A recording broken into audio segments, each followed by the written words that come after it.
Monday, March 9, 2026. Monday of the third week of Lent. First reading. A reading from the second book of Kings. Naaman, the army commander of the king of Aram, was highly esteemed and respected by his master, for through him the Lord had brought victory to Aram. But valiant as he was, the man was a leper. Now the Arameans had captured in a raid on the land of Israel a little girl, who became the servant of Naaman's wife. "If only my master would present himself to the prophet in Samaria," she said to her mistress, "he would cure him of his leprosy." Naaman went and told his lord just what the slave girl from the land of Israel had said. "Go," said the king of Aram.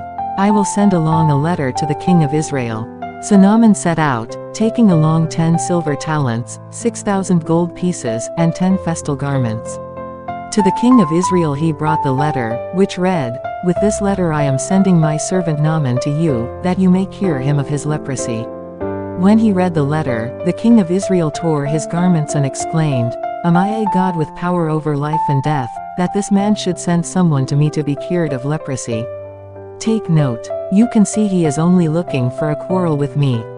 When Elisha, the man of God, heard that the king of Israel had torn his garments, he sent word to the king, "Why have you torn your garments? Let him come to me and find out that there is a prophet in Israel." Naaman came with his horses and chariots and stopped at the door of Elisha's house. The prophet sent him the message, "Go and wash 7 times in the Jordan, and your flesh will heal, and you will be clean."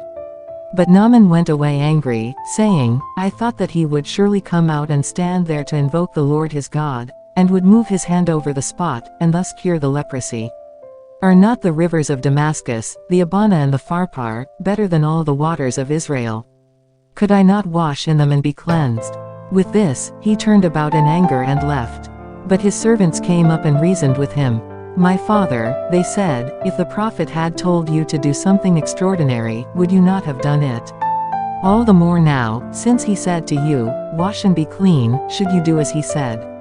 So Naaman went down and plunged into the Jordan 7 times at the word of the man of God.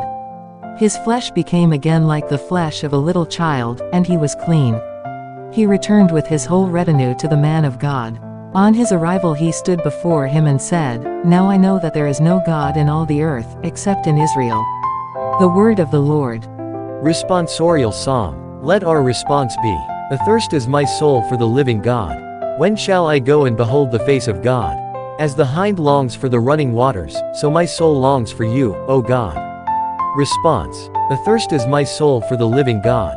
When shall I go and behold the face of God? Athirst is my soul for God, the living God. When shall I go and behold the face of God? Response. Athirst is my soul for the living God.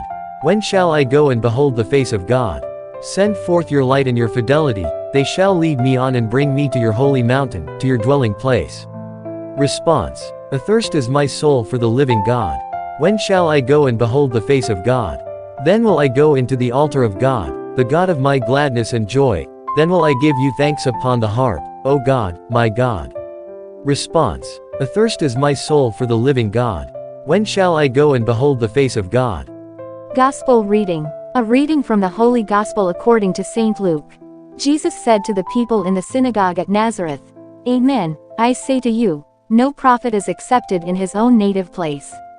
Indeed, I tell you, there were many widows in Israel. In the days of Elijah when the sky was closed for 3.5 years and a severe famine spread over the entire land. It was to none of these that Elijah was sent, but only to a widow in Zarephath in the land of Sidon. Again, there were many lepers in Israel during the time of Elisha the prophet, yet not one of them was cleansed, but only Naaman the Syrian." When the people in the synagogue heard this, they were all filled with fury. They rose up, drove him out of the town, and led him to the brow of the hill on which their town had been built, to hurl him down headlong. But he passed through the midst of them and went away. The Gospel of the Lord.